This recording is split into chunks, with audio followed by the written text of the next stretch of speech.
오늘 원고를 준비를 했긴 했지만 원고를 좀 제가 의식하지 않고 여러분들과 좀 말씀을 좀 나누려고 준비를 좀 했어요. 그래서 제가 마음에 이렇게 긴장도 많이 되고 마음이 좀 부담스럽기도 하고 좀 그런데 오늘 그래도 여러분들과 좋은 말씀 좀 나눴으면 좋겠다라는 생각 좀 갖습니다. 제가 요한복음을 좀 말씀을 좀 나눔을 하면서 특별히 그 3장 나눔을 좀 하면서 3장에 너무너무 중요한 이야기가 너무너무 많이 기록이 돼 있다는 생각을 좀 하게 됐어요. 그래서 이 말씀을 정말 많이 강조하고 싶고 여러분에게 정말 반복해서라도 이거 정말 여러분들에게 강조하고 이 말씀을 정말 나누고 싶다는 좀 마음이 좀 들었어요. 그래서 여러분 그래서 제가 좀 더 여러분 가운데 더 가까이 갖고 싶어서 나왔어요. 우리 주무시는 분도 계시긴 하시지만 여러분 의식하지 마시고 함께 좀 이렇게 말씀을 좀 편안하게 좀 나눴으면 좋겠고 제 소망은 이제 말씀을 여러분 가까이 가서 많이 나누고 싶어요. 특별히 여러분 마음속에 들어가서 이 말씀을 정말 나누고 싶어요. 너무 나누고 싶어요. 제 꿈입니다. 그래서 좀 이 시간이 뭐 저와 여러분의 나눔이 아니라 성령이 함께해서 성령과 함께 나누는 그런 축제 말씀의 시간이 정말 됐으면 좋겠다라는 좀 마음을 좀 갖습니다. 예전에 저는 이런 생각을 가끔 해봤어요. 다시 한번 태어나봤으면 좋겠다. 여러분 그런 생각 해본 적 있으세요? 다시 한번 태어나봤으면 정말 잘 살 수 있을 텐데. 사실 우리가 뭐 과거 했던 치명적인 실수 몇 가지만 안 하더라도 좀 잘 살 수 있지 않았었을까요? 다 웃으시는데 아마 그럴 것 같아요. 그런 생각을 다 해보게 될 것 같아요. 정말 잘 살 수 있을 것 같아요. 그런데 요한복음에 보니까 정말 예수님이 그런 얘기를 하시잖아요. 우리가 다시 태어날 수 있다라고 얘기를 하신 거예요. 그것도 어떻게 다시 태어날 수 있냐고 얘기를 하냐면 성령으로 다시 태어날 수 있다고 얘기를 하신 거예요. 우리가 꿈꿨던 그 생각이 실제적으로 이루어질 수 있다고 예수님이 얘기를 하시는 거잖아요. 다시 태어날 수 있어요. 우리 다시 살 수 있어요. 그것도 성령으로 새로운 삶을 살 수 있게 됐다라고 예수님이 말씀하시는 거잖아요. 이 삶이 우리 가운데 있을까요? 있어요. 이 삶을 실제로 경험했던 사도 바울이 이런 얘기를 해요. 그래 너무도 잘하는 말씀인데 고린도후서 5장 17절이잖아요. 이게 나오나요? 나오죠. 너무 잘하는 말씀인데 같이 한번 읽어볼까요? 같이 했습니다. 시작. 그런즉 누구든지 그리스도 안에 있으면 새로운 피조물이라 이전 것은 지나갔으니 보라 새 것이 되었도다. 새로운 피조물이래. 이전 것은 어떻게 됐습니까? 끝났어요. 이제는 우리는 새로운 모습으로 새로운 생각을 가지고 새로운 목적을 향해 갈 수 있는 길이 우리 가운데 열렸다고 선언한 거예요. 예수님이 말씀하셨고 사도 바울이 그 말씀을 경험하고 우리 가운데 이렇게 간증하는 겁니다. 새로운 세상이 열렸어요. 새롭게 살아갈 수 있는 길이 열려갔다라는 겁니다. 이게 성경의 이야기라는 거예요. 지난주 말씀을 드렸던 것처럼 우리는 성령으로 다시 태어나서 다시 살아갈 수 있게 되었어요. 여기서 중요한 어떤 강조점이 어디에 있냐면 성령이라는 단어잖아요. 성령이 굉장히 중요해요. 성령은요, 우리를 인도하는데 우리가 알지 못하는 세상으로 인도를 해요. 우리가 생각했던 곳이 아니고요. 아니 새로운 삶을 살아가는데 우리가 생각했던 곳으로 하나님 우리를 인도할 수 없잖아요. 성령으로 우리가 낯선 곳으로 우리를 이끌어 가신다는 겁니다. 그래서 제가 지난번에 그렇게 표현을 했어요. 우리의 신앙생활, 새로운 삶은요 성령과 함께 떠나는 낯선 여행이다라고 제가 표현을 좀 했어요. 원래 그래요. 하나님과 더불어 새로운 삶을 살아간다는 것은 우리가 익숙했던 곳으로 반복해서 가는 것이 아니라 정말 낯선 곳으로 인도하시는 성령에 따라 새로운 인생을 경험하게 만들어가는 것이 거듭난 사람들의 삶의 모습인 거예요. 너무도 당연한 거죠. 낯선 곳으로 가게 돼 있어요. 때때로는요, 이 낯선 곳으로 갈 때 불안하죠. 누구나 그렇지 않을까요? 여러분 낯선 곳에 있다고 생각해 보세요. 불안하죠. 원래 그래 불안할 수밖에 없어요. 근데 괜찮습니다. 왜 괜찮냐면은 우리가 누구의 소리를 들을 수 있습니까? 성령의 소리를 들을 수 있기 때문에 괜찮은 거예요. 낯선 곳에 우리는 새로운 세상을 향해서 도전할 수 있는데 어떻게 도전할 수 있냐면 우리에게 하나님이 성령을 통해서 하나님의 음성을 들려주기 때문에 가능하다는 겁니다. 이 특권이 우리한테 주어졌어요. 목자와 양의 관계가 그런 관계잖아요. 여러분, 양은요 할 줄 아는 게 없어요. 근데 한 가지 할 줄 아는 게 있어요. 그게 뭔지 아십니까? 목자의 소리를 들을 줄 알아요. 할 줄 아는 게 아무것도 없지만 목자의 소리를 듣고 목자와 함께 새로운 인생들을 걸어갈 수 있는 그런 존재가 양이잖아요. 우리도 마찬가지인 겁니다. 성령과 함께 떠난다라는 것은 그런 삶을 살아가는 것을 말하는 겁니다. 성령의 소리를 듣고요, 성령과 함께 새로운 인생을 살아가는 거죠. 그러니까 불안하지 않아요. 왜? 성령이 함께 우리의 삶들을 안전하게 지키고 있기 때문에 가능한 겁니다. 그것이 우리의 삶이라는 겁니다. 성령이 우리와 함께 여행을 떠나요. 새로운 낯선 곳으로 우리를 끊임없이 이끌어 가는데 첫 번째 여행지가 있었잖아요. 어떤 여행지였습니까? 성령 우리를 꼭 이곳에 안내를 해요. 바로 십자가 앞입니다. 십자가 앞이요. 필수적인 코스예요. 예수 그리스도의 십자가 앞에서 우리가 가지고 있었던 모든 치명적인 죄를 용서해주는 하나님의 신비로운 은혜를 경험하게 만들어 간다는 겁니다.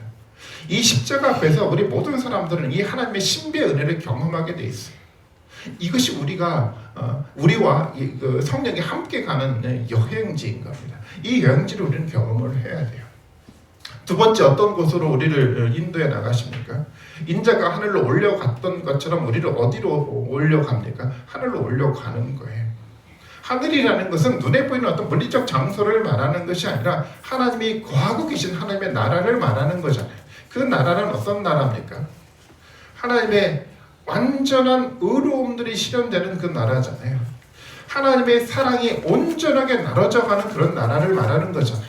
세상에 사람들이 말하는 그런 부분적인 행복이 아니라 완전한 행복이 경험되는 세상의 그 어떤 나라와 비교가 되지 않는 가장 완전하고 위대한 나라가 그 하늘나라 아닙니까? 성령이 우리를 십자가를 거쳐서 어디로 인도해 나가고 있습니까? 하늘나라로 인도해 나가고 있어요. 이것이 우리의 여행지라는 겁니다. 그런 위대한 여행지뿐만 아니라 그 다음에 우리가 또 어떻게 옮겨갑니까? 하나님, 우리가 알 수 있는 것들은 뭐냐면 우리가 성령과 함께 경험되는 것들은 뭐냐면 하늘을 향해서 나가지만 이제는 어떤 것들이 경험되냐면 땅에서 하늘을 경험할 수 있는 그런 은혜를 우리에게 주셨어요. 땅에서 살아가지만 땅에서만 살아가는 것이 아니라 하늘과 함께 살아갈 수 있게끔 길이 열렸다라는 겁니다. 사다리가 놓였잖아요. 하늘과 땅이 단절된 것이 아니라 사다리가 놓였기 때문에 우리가 땅에서 살아가지만 땅의 경험만 하는 것이 아니라 땅을 통해서 어떤 삶을 경험하게 길이 열렸습니까? 하늘을 경험하게 만들었어요. 그게 우리에게 주어진 특권인 겁니다. 성령과 함께 떠나는 여행, 그래서 위대한 거예요. 땅에서 살지만 땅에서뿐만 아니라 하늘을 경험하고 살아갈 수 있게끔 성령이 우리를 이끌어 가시는 겁니다. 우리가 나눈 이 말씀이요, 이 말씀 속에서 단순한 도덕적 교훈이 아니라 이 말씀 속에서 우리는 무엇을 발견합니까? 하늘에 있는 하나님의 이야기를 들을 수 있잖아요. 우리가 예수 그리스도를 통해서 나눴던 그 사랑을 서로 간에 나눔하고 실현해 나가는 가운데 이것을 통해서 우리는 뭐를 경험합니까? 하늘에 쌓여가는 하나님의 사랑의 위대함들을 우리는 보고 경험할 수가 있어요. 여러분, 저와 이렇게 나눔의 관계를 만들어 가잖아요. 이 교회 공동체를 통해서 만났던 한 사람의 관계가 사라져가는 것이 아니라 어디에 남습니까? 하늘에 쌓여가고 남아가게 돼 있어요. 우리는 이 땅 가운데 살아가지만 이 땅이 삶으로 끝나는 것이 아니라 이제는 우리는 하늘과 관통된 삶들을 살아갈 수 있게끔 성령이 길을 열어놓으신 거예요. 여러분, 이게 이해가 되십니까? 여러분, 이게 보여지십니까? 예수님이 그래서 이런 이야기를 합니다. 마태복음 16장 19절의 말씀인데 이렇게 이야기를 하죠. 한번 같이 한번 읽어볼까요? 같이 읽습니다. 시작. 내가 천국 열쇠를 너희에게 주리니 내가 땅에서 무엇이든지 내면 하늘에서도 내일 것이요 내가 땅에서 무엇이든지 풀면 하늘에서도 풀리리라 하시고. 내가 뭐를 줍니까? 천국 열쇠를 주었대요. 열쇠를 가지고 어떻게 됩니까? 땅에서 풀면 하늘에서 풀린대요. 이제는 하늘이 단절된 것이 아니라 여러분 삶 가운데 키를 열쇠를 가지고 열려져 있다라고 얘기를 예수님이 하신 거예요. 우리가 이런 삶을 살 수 있겠다라고 얘기를 하는 겁니다. 성령으로 태어난 사람은요, 성령으로 다시 살아가는 사람들은 그래서 세상 사람들과 같이 살아가지 않아요. 십자가를 통해서 하늘을 경험하고요, 이 땅 속에 살아가지만 이 땅 속에 있는 그 요소가 아니라 하늘에 쌓여가는 위대한 삶들을 살아가게끔 성령이 우리의 삶들을 이끌어가는 겁니다. 여러분 어떻습니까? 제가 그래서 지난주에 한번 질문을 한번 던져봤는데, 여러분 성령으로 다시 태어난 이런 삶을 지금 우리가 살아가고 있습니까? 좀 어떻습니까? 이런 질문을 던질 수 있죠. 그렇다면 어떻게 성령을 우리가 다시 태어날 수 있습니까? 굉장히 중요한 질문이죠. 예수님이 우리에게 이런 삶들을 우리가 약속하고 보여주셨는데 그렇다고 한다면 우리가 어떻게 성령으로 다시 태어날 수 있습니까? 가장 중요한 단어가 여기 등장하죠. 뭡니까? 믿음이요. 믿음을 통해서 가능하다라고 얘기를 하고 있어요. 믿음을 통해서만 이 위대한 세상에 우리 가운데 경험될 수가 있어요. 믿음을 통해서만 성령으로 만들어져가는 다시 태어난 삶에는 신비를 경험할 수 있게 됐다라는 겁니다. 여러분, 믿음이 도대체 뭘까요? 사실 많은 사람들이 믿음이라는 단어를 너무 쉽고 가볍게 생각을 했던 것 같아요. 여러분, 믿음이 도대체 뭘까요? 사람들이 이렇게 생각할 수 있죠. 하나님을 믿는 거죠. 근데 하나님 믿는 거라고 이야기를 하지만 하나님은 어떤 분이신지 모르고 있어요. 하나님 말씀을 다 믿는 거예요 라고 얘기를 하지만 도대체 성경에 하나님의 말씀이 어떻게 어떤 의미로 기록되어 있는지 알지를 못해요. 근데 뭔가 믿는다고 얘기를 해요. 여러분, 뭐를 믿는 거죠? 믿음이라는 게. 믿음이라는 것은요, 하나님 우리에게 오늘 어떤 메시지를 전달해 주시는데 성령으로 우리에게 음성을 들려주시는데 그 음성을 신뢰하고 믿고 의지하는 것을 말해요. 내가 가지고 있는 생각과 내가 가지고 있는 판단을 의지하는 게 아니라 내 가운데 새롭게 던져지는 하나님 우리에게 들려주시는 그 한 가지 음성을 내 판단과 내 생각과 내 의지의 결단이 아니라 그 말씀 앞에 결단하고 나아가겠다고 고백하는 것이 믿음인 거예요. 믿음은 그런 거잖아요. 우리의 생각과 판단을 의지하는 것이 아니라 누구를 의지하는 겁니까? 하나님을 의지하는 거예요. 하나님을 신뢰하는 겁니다. 오늘 하나님 우리에게 음성을 들려주십니까? 당연히 들려주시죠. 하나님 우리에게 메시지를 던져주고 계세요. 요한복음을 통해서 우리는 하나님의 얘기를 듣게 되잖아요. 믿음이라고 하는 것은요, 이 말씀 앞에 우리의 생각과 판단으로 결정하는 것이 아니라 이 말씀의 권위 앞에 그냥 의지하고 신뢰하면서 결단하고 살아가는 것이 그게 믿음의 모습인 겁니다. 여러분, 아브라함의 모습을 봐볼까요? 믿음의 조상 아브라함이잖아요. 아브라함이 그런 삶을 살아갔어요. 창세기 12장 말씀인데 12장 1절의 말씀에 보면 이런 표현을 좀 하고 있잖아요. 잘 아시는 것처럼 주님께서 아브라함에게 말씀하셨어요. 내가 살고 있는 땅과 내가 난 곳과 너의 아버지의 집을 떠나서 내가 보여주는 땅으로 가거라 말씀하셨잖아요. 그 말씀하니까 아브라함은 어떡합니까? 그냥 그 말씀에 따라 살아갔어요. 그 말씀에 따라 그대로 살아가면서 마침내 가나안 땅에 도착했다라고 성경은 기록을 하고 있어요. 이게 아브라함의 믿음인 겁니다.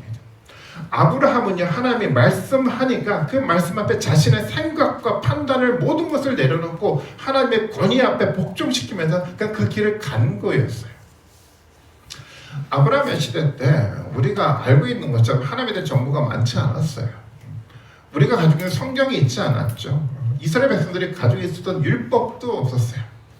그냥 던져지는 하나님의 음성만 있었어요.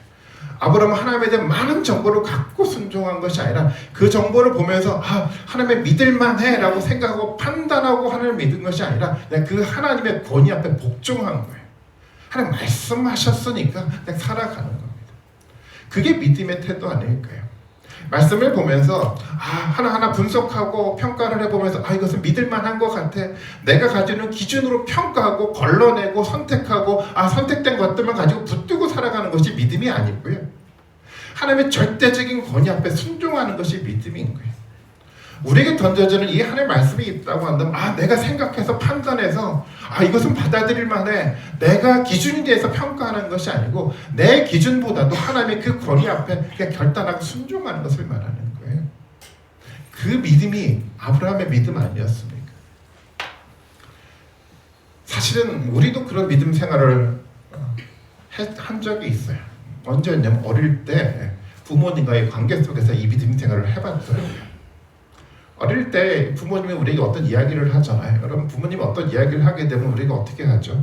부모님 생각을 생각해보고 자료를 모아서 평가하고 걸러내고 해가지고 그 말을 받아들이지 않아요. 그냥 부모님이기 때문에 그 본의 앞에 순종하고 따라가잖아요. 이제 초등학교 때는 저희 어릴 때는 이 손수건을 이렇게 가슴에 이렇게 꽂고 초등학교 입학을 하는데요. 부모님이 초등학교를 보내잖아요. 어린아이가 초등학교에 가면 다음에 어떤 내 인생의 길이 펼쳐져 가고 어떤 취업 자리가 만들어져 가고 어떤 하나도 생각하지 않아요. 단순하게 심플해요. 뭐죠? 그냥 아빠가 엄마가 말했으니까 그렇게 살아가는 거예요. 이게 믿음의 태도 아닐까요? 믿음이라는 그런 겁니다. 믿음이라는 것은 우리가 가지는 생각으로 판단하는 것이 아니고 분석하는 것이 아니라 정보를 모아가는 것이 아니라 오늘 우리에게 던져진 하나님의 권위 앞에 그냥 순종하고 결단하는 겁니다. 사실 그래야 돼요.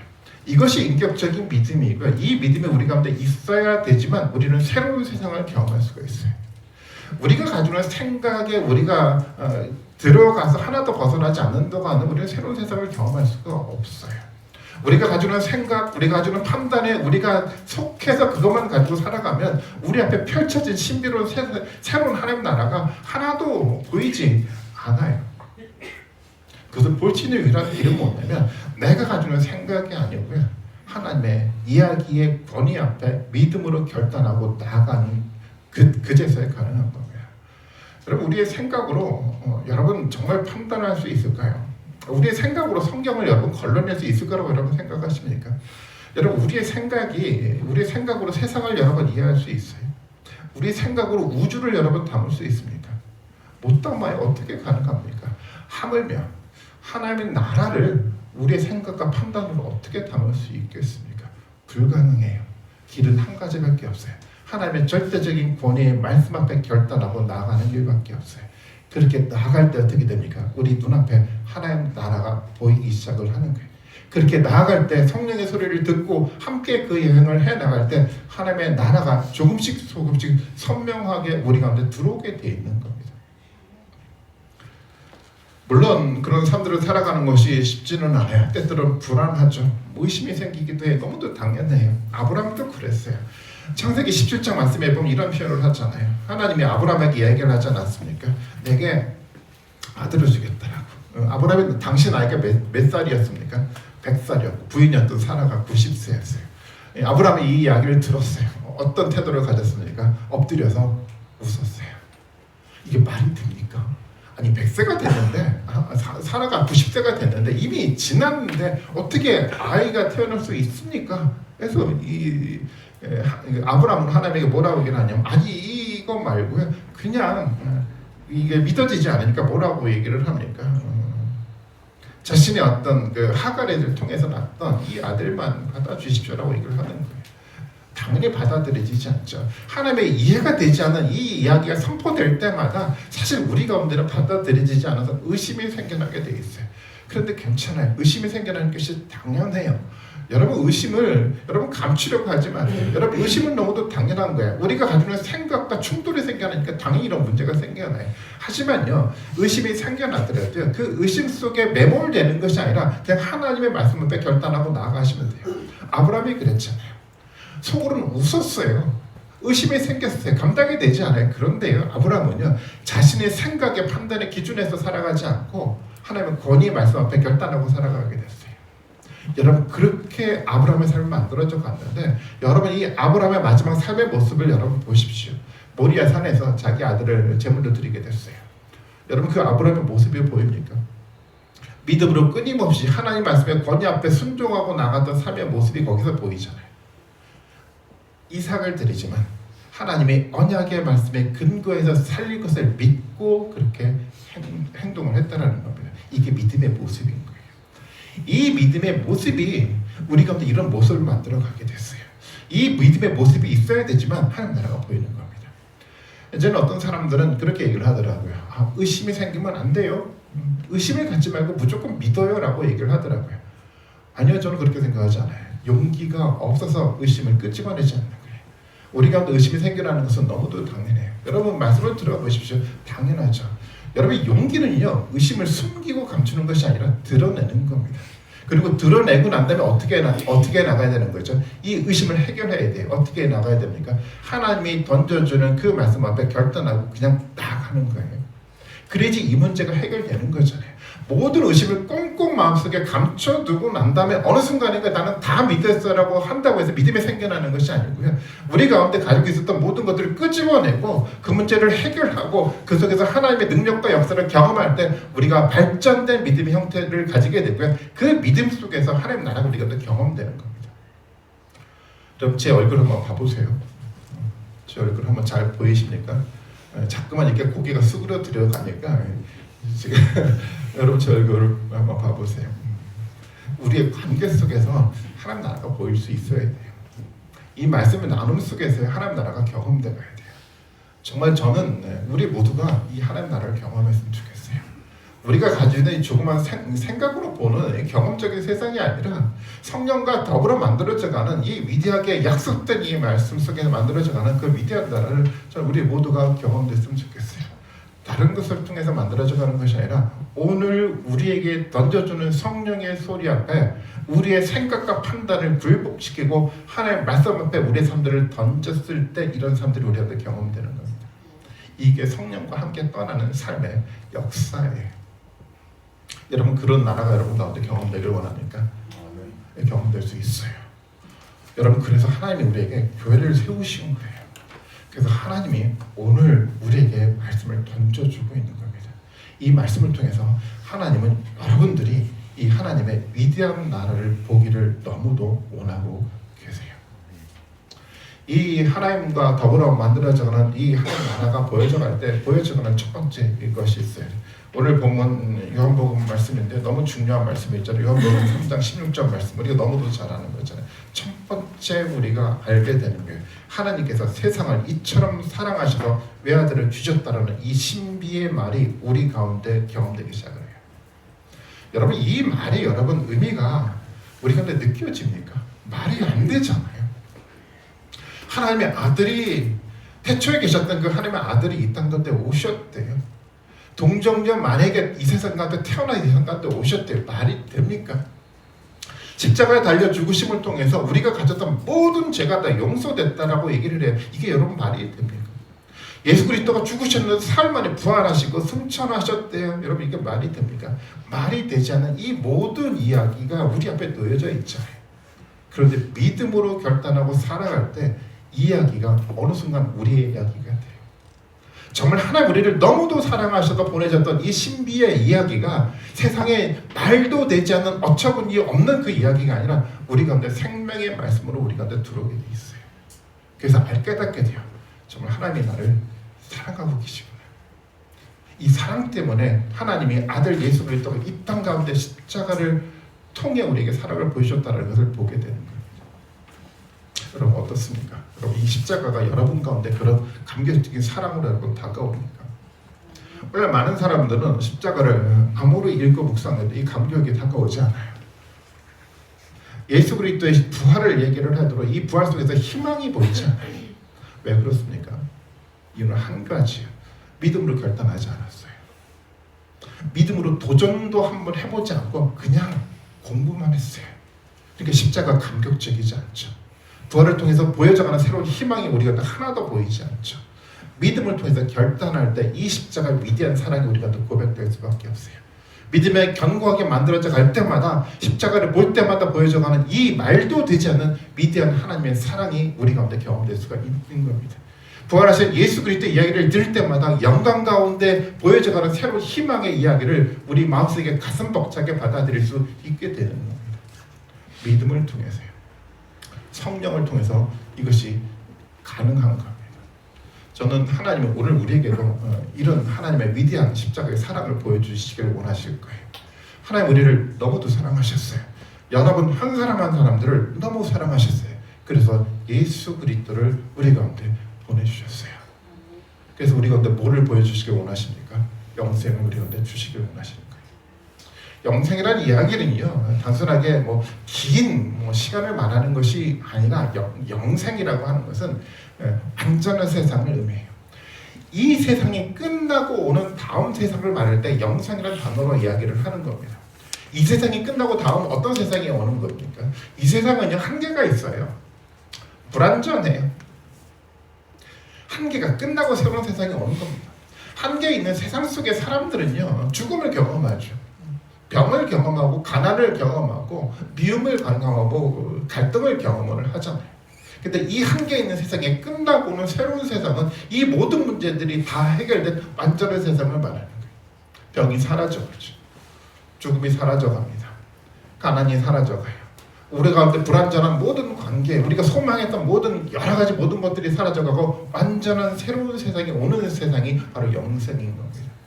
믿음을 통해서 예수 그리스도를 통해서 우리 가운데 하나님 우리에게 보여주는 약속은 바로 그런 겁니다. 영생을 여러분들이 주시기를 원하시는 거예요. 우리를 왜 예배 가운데 불러 모아 주셨습니까? 하나님의 관심은 여러분들에게 영생을 선물하기 위해서 우리를 불러 모아 주신 거예요. 이런 영생을 경험하시는 여러분들이 되셨으면 좋겠어요. 네. 영생을 경험해야 되는데 하나의 문제가 생겼잖아요. 어떤 문제가 생겼습니까? 어떤 사람들은요 이것도 받아들이지 않아요. 오늘 본문에 보면은 하나님이 예수님이 이런 이야기를 해요. 하나님께서 아들을 세상에 보내신 것은요 세상을 심판하려 하는 것이 아니래요. 어떤 목적을 가지고 있습니까? 아들을 통해서 세상을 구원하시기를 원하신대요. 하나님의 관심은요 여러분들 심판하는 것에 있지 않아요. 하나님의 관심은요 세상을 심판하는 것에 있지 않아요. 세상을 구원하기를 원하세요. 한 사람이라도 더 영생의 신비를 경험하기를 원하시는 것이 하나님의 마음인 겁니다. 여러분 한 사람 한 사람 마음 가운데 찾아가서 여러분들의 마음을 두드리면서 이 영생의 신비가 무엇인지 여러분들에게 알려주기를 원하시는 것이 하나님의 마음인 거예요. 여러분 이 하나님의 마음이 여러분 이해가 되십니까? 여러분 한 사람 한 사람 여러분 찾아가 주시고 사랑하셨어요. 우리뿐만 아니라 밖에 걷고 있는 그 사람들도요 하나님 사랑하셔서 저들 가운데 뭐를 선포하기를 원하십니까? 구원을 선포하고 영생을 선물하기를 너무도 원하시는 겁니다. 이게 하나님의 마음이었습니다. 이게 하나님 마음이었는데 문제는 뭡니까? 이 하나님 마음 받아들이지 않는 사람들이었어요. 이 위대한 구원이 선포가 됐는데도 받아들이지 않아요. 여러분 그렇지 않습니까? 우리가 영생에 들어가기 위해서 이 거룩한 세상에 들어가기 위해서 당연히 우리도 어떤 모습으로 새롭게 태어나야 됩니까? 당연히 거룩한 모습으로 태어나야 되죠. 아니 우리가 가야 될 세상은 완전한 세상인데 너무 거룩한 세상인데 완전한 세상인데 죄로 물든 세상의 생각으로 쩌들어 있는 우리가 어떻게 그곳에 갈 수가 있을까요? 못 가요. 어떻게 갑니까? 가능하지 않아요. 그래서 하나님이 누구를 보내셨습니까? 예수 그리스도 우리 가운데 보내셨잖아요. 우리가 다 쩌들어 있는 세상의 생각에 죄된 모든 모습들을 해결하기 위해서 예수 그리스도께서 십자가 달려 죽으심으로 이 문제를 해결하셨잖아요. 우리를 정결케 하셨고 우리를 거룩하게 하셨고 우리를 하나님을 만날 수 있는 위대한 사람으로 예수님이 만들어 주셨잖아요. 이 특권이 우리 가운데 있는 겁니다. 예수님을 통해서 이렇게 만들어 갔어요. 근데 문제는요 예수님을 받아들이지 않는 거예요. 예수님 영접하지 않는 거예요. 아니 그 예수님의 그 이야기가 어떻게 우리 가운데 이해될 수 있어요? 난 받아들일 수 없어요. 어떤 일들이 이루어져 갑니까? 그래서 그 삶 가운데 하나님의 구원이 아니라 하나님의 심판이 이루어져 가기 시작해요. 너무도 당연한 건 아닙니까? 그래서 성경은 이렇게 이야기를 합니다. 18절의 말씀 봐볼까요? 18절의 말씀을 한번 같이 한번 읽어보겠습니다. 시작. 아들을 믿는 사람은 심판을 받지 않는다. 그러나 믿지 않는 사람은 이미 심판을 받았다. 그것은 하나님의 독생자의 이름을 믿지 않았기 때문이다. 아들을 믿는 사람은요 예수 그리스도를 통해서 보여줬던 이 신비의 역사를 믿음으로 결단하고 나가는 사람에게는요 심판이 있지 않아요. 영생이 있어요. 하지만 이 예수 그리스도를 받아들이지 않는 사람에게 뭐가 있습니까? 하나님의 심판이 있어요. 성경이 표현해 보니까 아주 흥미로운 표현이 있어요. 심판이 있는데 18절에 말씀해 보니까 믿지 않는 사람은 이미 심판을 받았대요. 여러분 이 표현을 여러분 좀 이해가 좀 되십니까? 이미 심판을 받았대요. 그래서 이미 심판을 받았다라는 이야기는 심판이 시작됐다는 의미겠죠. 하나님의 심판은요 믿지 않는 사람들에게 이미 시작이 됐어요. 그리고 심판은요 예수 그리스도의 재림가덕으로 완성돼 갈 겁니다. 그 이야기는 어떤 이야기냐면 심판 가운데 뭐가 우리 가운데 주어져 가는 겁니까? 우리가 너무도 잘 아는 거예요. 지옥이 우리 가운데 실현되기가 시작을 했다는 겁니다. 세상 가운데요 지옥이 시작됐어요. 사람들은 그 지옥 속에 살아가고 있는 겁니다. 심판이 이미 이루어져 갔기 때문에. 저는 그 어둠에 있는 사람들은 심판을 받았는데요. 이 어둠의 사람들이 가지고 있는 삶의 어떤 그 모습이 좀 있어요. 어둠에 있는 사람들은 뭐를 좋아하냐면 자기가 소유하려고 하는 소유욕이 강하게 생겨나게 돼 있어요. 하나님의 무한함에 동참하는 사람들은 그렇지 않아요. 하나님의 무한한 은혜 때문에 나눔의 삶을 살려고 하지만 하나님을 경험하지 않는 사람들은 어떻습니까? 이 세상에 무한하지 않으니까 끊임없이 소유하려고 해요. 뭐를 자꾸 소유하려고 합니까? 돈을 소유하려고 하고 권력을 소유하려고 하고 땅을 소유하려고 하고 이 소유욕이 되게 강하게 생겨나기 시작을 해요. 소유욕이 강하게 생겨나면 생겨날수록 뭐가 생겨납니까? 사람과 사람 공동체 가운데 갈등이 생겨나게 되죠. 갈등이 생겨나면 갈등이 격화되가 뭐가 됩니까? 싸움이 나고 전쟁이 일어나잖아요. 오늘 우리는 전쟁을 보고 있지 않습니까? 왜 전쟁이 일어났을까요? 정의를 실현하기 위해서 이 전쟁이 일어났어요? 아니요, 그렇지 않아요. 전쟁은 딱 하나예요. 그 소유에 대한 욕구 때문이에요. 땅을 더 많이 소유하고 싶은 그 욕구예요. 더 많은 권력을 갖고 싶은 그 욕구예요. 돈을 더 많이 소유하고 싶은 그 욕구 때문에 이 전쟁이 일어났잖아요. 그래서 사람들이 이 전쟁 속에서 뭐를 경험하기 시작합니까? 이미 지옥을 경험하기 시작을 했어요. 여러분, 이 세상이 그렇다라는 겁니다. 사람들은요, 지옥에 너무 익숙하다 보니까 지옥이 지옥인 줄 모르는 거예요. 이미 심판을 받기 시작을 했어요. 이미 사람들은 지옥의 삶을 시작하기 시작을 했어요. 저는 요즘에 뉴스를 잘 보지 않아요. 뉴스를 잘 보지 않고 특히 유튜브를 통해서 만들어져가는 이상한 정보들을 퍼나르는 그 유튜브를 잘 보지 않아요. 유튜브를 보면, 뉴스를 보면 매일 하는 얘기가 있어요. 어떤 얘기를 합니까? 비난하죠. 갈등하고 싶어요. 싸우고 싶어요.